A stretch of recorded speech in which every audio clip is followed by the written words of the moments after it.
দিশা এবং রাজ বসন্তপুর নামক একটি ছোট্ট গ্রামে বাস করত। সময়টা ছিল বসন্তকাল।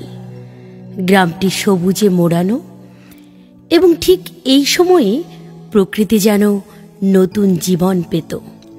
ফুলে ফুলে পাখির গান আর বাতাসে হালকা শীতলতা, এগুলোই যেন এই বসন্তকালেই নতুনভাবে প্রাণের সঞ্চার ঘটিয়েছে। 20 বছর বয়সের যুবতী দিশা উচ্চ মাধ্যমিক পাশ। পরিবারের অবস্থা সচ্ছল না হওয়ায় তার পড়াশোনা আর হয়ে ওঠেনি। অপরদিকে রাজ পড়াশোনায় বেশ ভালো। ছোটবেলায় রাজ তার বাবা মাকে হারিয়েছে। সে তার মামার কাছেই মানুষ হয়। একদিন এই বসন্তপুর গ্রামে বসন্ত উৎসবের আয়োজন করা হয়েছে। তবে এটা বলা যায় যে এই বসন্ত উৎসবই হল বসন্তপুর গ্রামের ঐতিহ্য। উৎসবের দিন সকালে রাজ তার বন্ধুদের সাথে বেশ ভালোই আনন্দ করছিল। হঠাৎ সে একটি মেয়েকে দেখে অবাক হয়ে যায়। ভিজে কোকড়ানো চুল, নরম ঠোঁট, মায়াবী চোখ, এসব দেখে রাজ বেশ বিস্মিত হয়।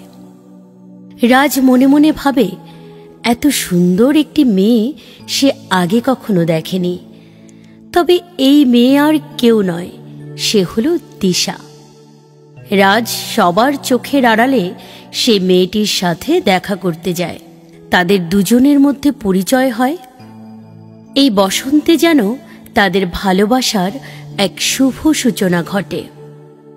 এভাবেই তাদের ভালোবাসা চলতে থাকে।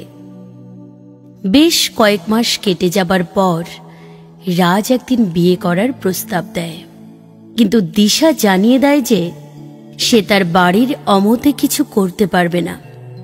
রাজ আরও বলে তাদের এই সম্পর্কটাকে বাড়িতে জানাতে, কিন্তু দিশা এই প্রস্তাবে রাজি না হওয়ায় সে তৎক্ষণাৎ সেখান থেকে উঠে চলে যায়। দিশা বাড়ি ফিরে তার বাবা মাকে এসব কথা জানায়, কিন্তু তার বাবা মা দিশার এসব কথা শুনে রাজি হয়ে যায়। দিশা ঠিক করে যে সে রাজকে এখনই কিছু জানাবে না। সে এই প্রথম পত্র লেখে, তবে আর 4-5 জনের থেকে একটু আলাদা। পরদিন সকালে ঠিক হয় যে দিশা এবং তার বাবা মা বর্ধমানের 108 শিব মন্দিরে পুজো দিতে যাবে। আর তার ঠিক পরেই দিশার পরিবার রাজের বাড়িতে যাবে। দিশা আজ বেজায় খুশি। সে এটাও ঠিক করে যে তার লেখা সেই প্রেমপত্রটিও সে এদিন রাজকে দেবে।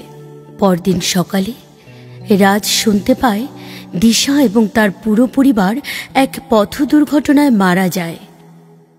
রাজ কান্নায় ভেঙে পড়ে, ছুটে দেখতে আসে দিশাকে। দিশার আর কখনো বলা হয়ে ওঠেনি যে সে রাজকে কতটা ভালোবাসে। তবে রাজ দিশার হাতে একটি চিরকুট দেখতে পায়। সেখানে লেখা, ভালোবাসার শেষ ঠিকানা। এই সেই প্রেমপত্র যেটা দিশা লিখেছিল এবং ঠিক করেছিল যে রাজকে সে দেবে, কিন্তু আর সেটা হলো না। তবে দিশা এই লেখাটিকে বোঝাতে চেয়েছিল ভালোবাসার শেষ ঠিকানা একমাত্র তার রাজের কাছেই।